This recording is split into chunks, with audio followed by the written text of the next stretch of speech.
الله أكبر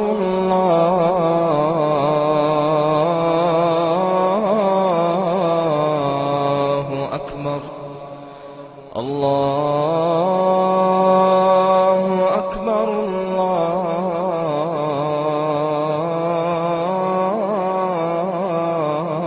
الله أكبر والصلاة والسلام على رسول الله وعلى آله وصحبه أجمعين. Chers frères, chères sœurs, nous remercions infiniment Allah subhanahu wa ta'ala qui nous a gratifié de cette belle journée, la journée de vendredi. Et nous lui demandons incessamment qu'il nous pardonne nos péchés et nos insuffisances et qu'il nous accorde beaucoup de vendredis. Chers frères, chères sœurs, Allah subhanahu wa ta'ala s'adresse à chacun d'entre nous et dit: ô vous les croyants, craignez votre Seigneur, craignez Allah subhanahu wa ta'ala et restez accrochés à la soumission à Dieu jusqu'à la fin de votre vie, qu'Allah nous facilite cela. qu'Allah fasse de nous des bons musulmans, des musulmans sincères et pieux.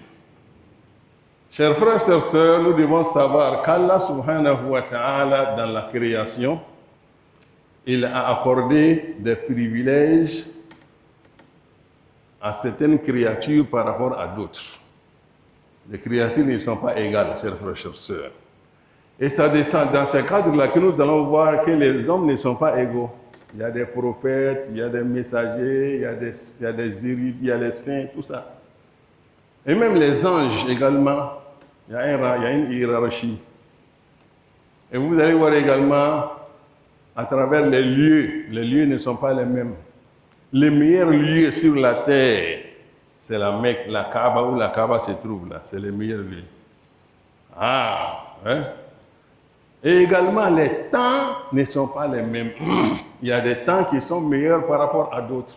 Et c'est ce sujet-là qui nous intéresse aujourd'hui, le temps. Allah nous dit dans les Saint-Coran, chers frères, chères sœurs, que le nombre de mois auprès d'Allah est de 12. Les jours où il a créé les cieux et la terre, le nombre de mois est de 12. Il dit parmi ces 12 mois, il y a 4 mois qui ont été sélectionnés et rendus sacrés par Allah subhanahu wa ta'ala. Rendus sacrés par Allah subhanahu wa ta'ala. Donc, lorsque ces mois sacrés arrivent, faites attention à vos agissements, à vos comportements. En multipliant les bonnes œuvres et en évitant les péchés, les mauvaises. Parce que la sacralité de ces moments-là signifie quoi? Que lorsque vous posez une bonne œuvre, la récompense se multiplie. Et que lorsque c'est un péché, ça se multiplie aussi. Voilà la sacralité, chers frères et chères sœurs. Alors, également, quels sont les actes d'adoration méritoires recommandés pendant ces mois sacrés? C'est là le sujet du jour, quand on nous facilite le développement. Premièrement, les 4 mois sacrés sont: le premier mois s'appelle Zulqa'ada, c'est le mois dans lequel nous sommes actuellement. On appelle Anjula Seriflan Tchekalo. C'est le 11e mois du calendrier musulman. C'est le premier mois sacré, Zulqa'ada. Et le deuxième mois sacré est Zulhijja, le mois suivant, le mois du Hajj ou bien le mois de Tabaski. Et le troisième mois sacré s'appelle Muharram, le mois suivant, le mois de pèlerinage. Donc il y a 3 mois sacrés qui sont collés. Et le 4e mois est au milieu de l'année qui s'appelle Rajab, le 7e mois dans le calendrier. Alors pourquoi ces mois ont été rendus sacrés et reconduits par Allah subhanahu wa ta'ala? Avant l'islam, les Arabes avaient pour habitude de vivre dans l'hostilité et dans la guerre. Mais ils ont décidé entre eux-mêmes de désigner des mois pour dire que lorsque ces mois arrivent, on met fin à toutes les hostilités. Pas de combat, pas d'attaque, pas d'offense. Ce sont des mois de paix, de trêve. Parce qu'il y a d'autres affaires. Il y a d'autres choses à faire. Donc voilà pourquoi ils ont désigné ces mois-là sacrés. Donc lorsque Zulqa'ada arrive, il se prépare, il se repose et il se prépare pour le mois de Hajj. Le mois de Hajj, Zulhijja, qui s'appelle le mois de convergence vers la Kaaba. C'est ce qui signifie Zulhijja. Et après avoir effectué les Hajj, les rites, comme il le faisait avant, il dit qu'il faut qu'on retourne, on revienne à la maison sain et sauf dans la paix. Donc c'est pour cela qu'ils ont dit Muharram, 3e mois sacré. Et après les 3 mois, après 6 mois, quelques mois, ils ont la nostalgie de venir visiter la Kaaba. Donc c'est pour cela qu'ils ont mis Rajab au milieu de l'année. Donc on vient dans Rajab également venir visiter la Kaaba, sain et sauf, en toute quiétude, et repartir à la maison. Et Dieu a reconduit les mêmes mois, chers frères, chères sœurs. Donc c'est pour cela, nous aujourd'hui, ce qui nous est recommandé, comme acte d'adoration méritoire, c'est la deuxième partie. Premièrement, pour mériter les bienfaits, les grâces de ces mois sacrés, ça commence par quoi? Ça commence d'abord après l'observation des actes obligatoires. Voilà. Il faut être assidu d'abord aux actes obligatoires, tels que les prières canoniques. Parce que Dieu nous dit que si nous voulons avoir son amitié et son alliance, il faut commencer à être régulier d'abord dans les pratiques obligatoires. C'est par là que ça commence. Et après maintenant, on vient maintenant aux actes surrogatoires. Et par quoi on commence? Par les prières surrogatoires. Dans la journée comme dans la nuit. Multiplier les prières surrogatoires, les nafla. Et ensuite, le jeûne surrogatoire. Celui qui a l'habitude de jeûner, qui a la force d'observer beaucoup de jeûnes, qu'il jeûne beaucoup dans ces mois sacrés, il aura beaucoup de récompenses. Qu'Allah nous facilite cela. Et le 3e acte recommandé, méritoire, c'est les sacrifices. Faites beaucoup de sacrifices, beaucoup d'actes de générosité. Vous aurez, Inch'Allah, plein de récompenses auprès d'Allah. Mais le meilleur des sacrifices dans ces mois sacrés consiste à offrir une bête le 10e jour du mois de Tabaski, du mois de Hajj. Offrir une bête à Allah subhanahu wa ta'ala, ce jour-là est le meilleur des sacrifices. Car le messager sallallahu alayhi wa sallam nous dit que cette bête-là que vous allez offrir va vous conférer beaucoup de récompenses. Il dit, pour chaque poil de votre bête, vous avez une récompense. Et une récompense est multipliée par 10. Voilà. Mais, mon frère, c'est un acte facultatif, ce n'est pas obligatoire. Donc, il ne faut pas t'endetter, il ne faut pas forcer. Il ne faut pas marmailler pour faire ce sacrifice-là. Non, non. Le sacrifice est prescrit à tout musulman majeur, homme ou femme. Il n'y a pas une question de célibat. Ici, marié, non, non, non. Que tu sois majeur, c'est fini. Voilà, tu peux le faire. Quand on a la bonne compréhension. Et dans les sermons à venir, Inch'Allah, nous allons donner plus de détails à ce niveau. Et le dernier acte meilleur, méritoire dans ces mois sacrés, est le Hajj, le pèlerinage à la Mecque. Quand on nous accorde le pèlerinage. Pour ceux qui ont déjà effectué le pèlerinage, qui sont en quête des nafla, qu'Allah vous accorde la nafla. Et pour ceux qui n'ont pas encore eu la chance, qu'Allah vous accorde le pèlerinage, chers frères et chères sœurs. Mais qu'est-ce que c'est que le pèlerinage?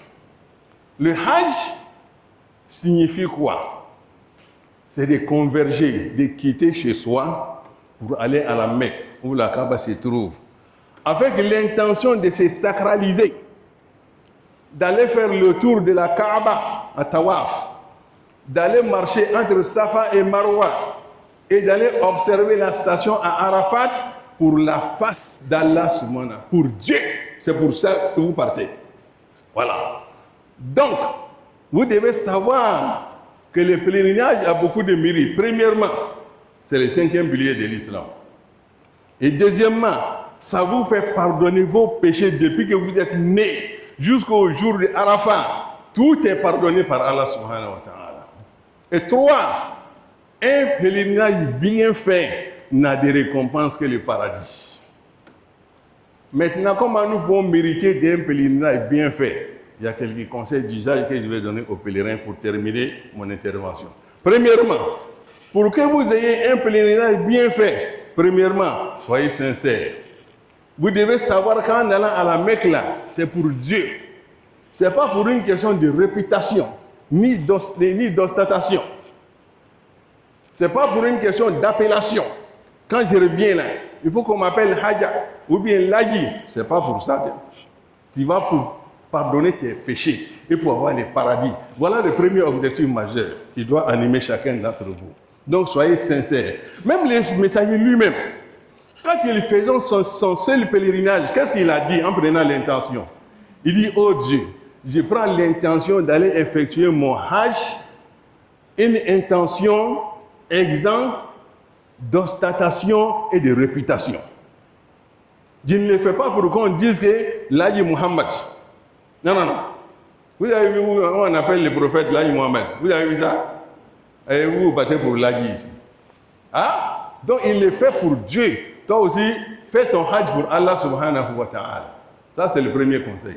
Deuxième conseil, un bon Hajj consiste à faire quoi?